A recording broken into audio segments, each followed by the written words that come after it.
So we're on day 198. Today was Hamid Reza Ruhi's 20th birthday, and it seems like protesters are back on the streets. First of all, it was amazing seeing all these videos. Tell us more about it, please. Yes, so it's the IRGC forces are back at it. There were people who came out on the streets protesting and also just showing love and support for him. There's a song Off that's become really popular and synonymous with him. There was a video that went viral of him singing it.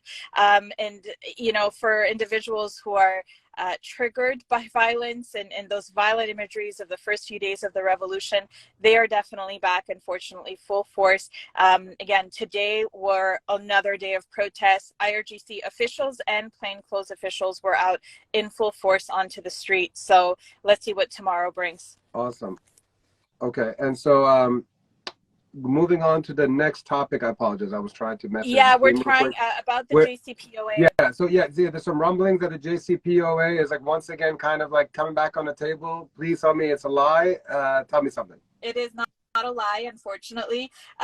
So the JCPOA is a joint comprehensive partnership. Basically, it's the nuclear plan that's going to save the Islamic regime, and it has been on hold. Protesters who have been, you know, out on the streets and in the diaspora, we've been advocating for an end to the JCPOA deal. It was basically paused for a while, but then rumors a couple of months ago, and I even mentioned it, that, you know, there was talks going on behind the scenes, and a lot of people were saying it's unsubstantiated, but now turns out they are substantiated. So on Tuesday, Axios.com reported that back in January, if I'm looking down at my notes, my computer is down here. The Biden administration is basically putting it back on the table. This is basically, they want a partial agreement. It is not a full agreement like it was before. We don't have details of what the partial agreement entails, but basically it just means money to the Islamic regime. So the report goes on to say that the US confirmed the efforts to Israel, the UK, France, and Germany in February. The proposal would include some sanction reliefs, which we are saying, please sanction the Islamic regime, but the United States Biden administration is saying, no, let's give him sanction relief in exchange for appeasement on. It's like we've been playing a game with the U.S. administration. We asked for somebody to help our people, and they've done exactly the opposite. It's like there's like a major disconnect. Exactly. You know? It's as if they don't want the best interest of our people. It's as if. Exactly. As if. I like your level of sarcasm today. So like I said, sanction relief for Tehran in exchange for, sorry, I think that was ICE, in exchange for freezing part of its nuclear program. The Foundation for Defense of Democracy, which is a nonprofit, nonpartisan organization, basically says that the sanctions relief would mean $30 billion being released to the Islamic regime. So enriching the child-killing regime that we're trying to get rid of. Unbelievable. The Islamic regime's judiciary chief has given a warning to Iranian women. He says that they should be prosecuted without mercy for not wearing veils. What do we know about these threats, actually? Yes, so the regime judiciary, Ghulam Hossein Mohsen Ejei, and he says, and I'm quoting here, the removal of the veil is tantamount to hostility towards our values. Those who commit such abnormal acts should be punished and prosecuted without mercy. So last Thursday, the regime's interior ministry described the headscarf as one of the civilizing foundations of the Iranian nation, and also appealed to Iranian citizens to confront unveiled women. Regarding the regime's crisis as well, they're saying that the government is fully aware that they're in a crisis situation, and they've gone on to list all the issues that they're currently contending with as a nation. But no, the prime target right now is the veil, and apparently it's the biggest issue that our country is facing is the veil and Iranian women. Iran's education ministry says that they won't provide schooling to hijab rule breakers. How are they targeting women this time? So basically, their official statement is very Taliban-esque. It's actually pretty concerning. So they're not saying that women can't go to school, but they're saying that it's no longer going to provide educational services to students in schools and university who don't abide by the hijab codes, the dress rules, and basically wearing the headscarf. So basically, if you don't wear the hijab, you have no right to an education. Their goal, they say, is to create a quote-unquote and constructive discourse among students on the issue of Islamic culture and beliefs, and they want to create inner vitality and creating a correct and positive attitude towards beautiful thinking about the culture of chastity and hijab among students. Please make me stop. You know, like the young students, the females, you know, they unfortunately, they're too young to understand or to know better. It is the world that they lived in for the last 10, 15 years.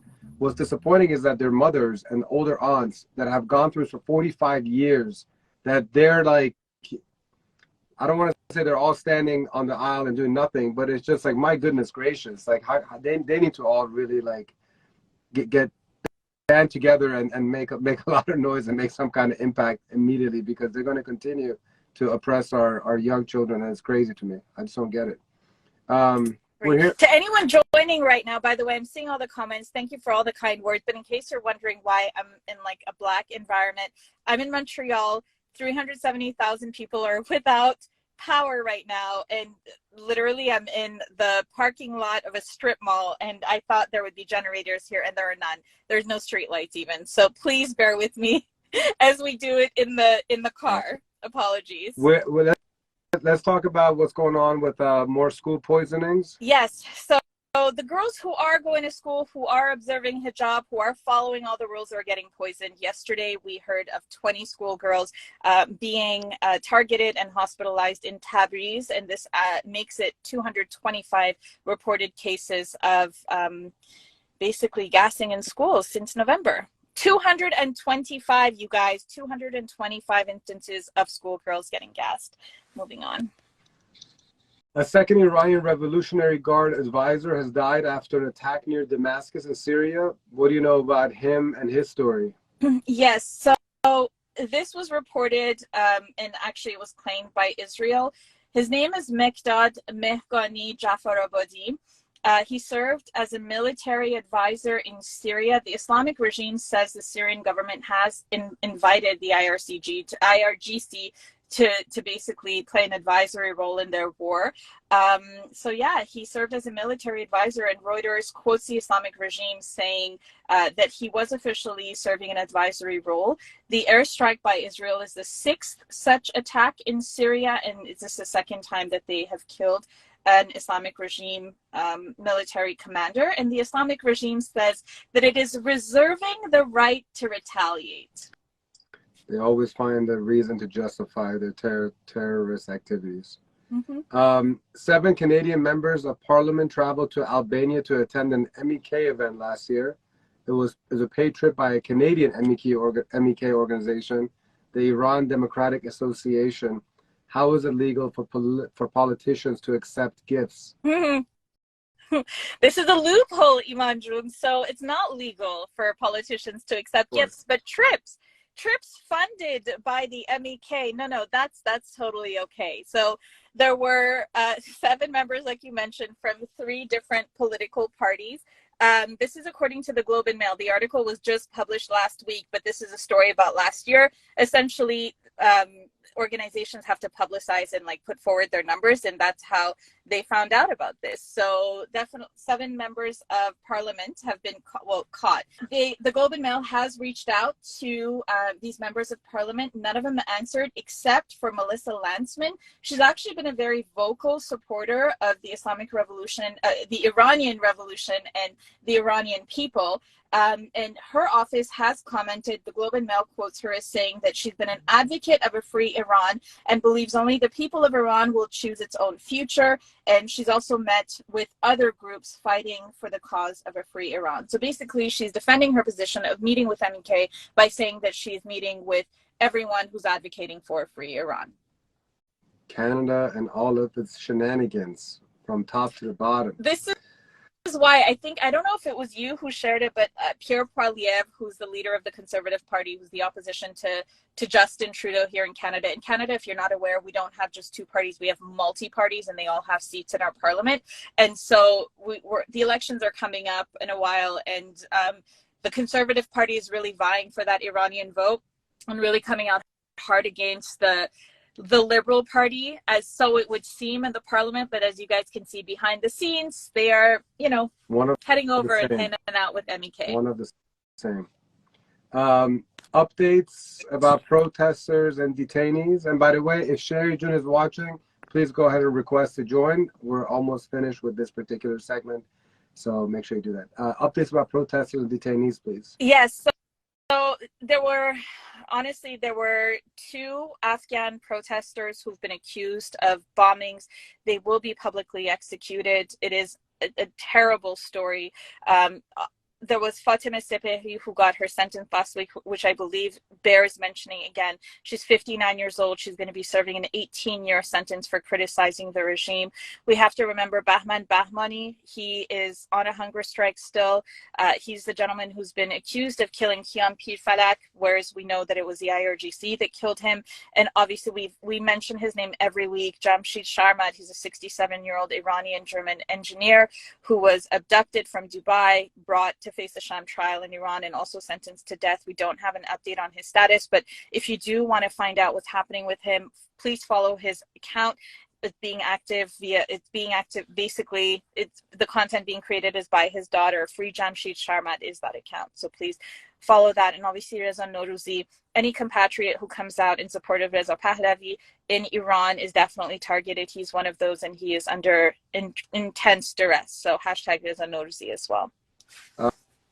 And let's go to action items this week. And what are the hashtags that we're following and should be using? It's been thematic, hashtag IRGC terrorist, even though the Biden administration wants to negotiate and release $30 billion to them. Let's please keep on that. Obviously, save Sharmad, like we mentioned earlier, too much Salehi, Saman Yassin, and we mention them every week. Elnaz Mohammadi and Nilufar Hamedi, who were the catalyst for us knowing the story of Jina Mahsa Amini, who has inspired this revolution. Yeah, and actually, I believe today is the 100th day of Too Much Salehi, so there's been a lot of videos being shared around with bringing attention to Too Much as well. So I might be wrong about 100 days, but I know there's something significant about today's date. And as always, a final message for our listeners before you come back, hopefully later on, to give a little bit of history, culture, and all that good stuff. Yeah, so we mentioned it every week. Our language in English is called Persian. Languages have names in every country, just like Persian in English, Farsi when we speak in Farsi, when we speak in French, we say Perse. So let's use the language, the name of our language in the language. Our language is now called Farsi in every languages of the world. Let's use the correct term in English, and it's Persian.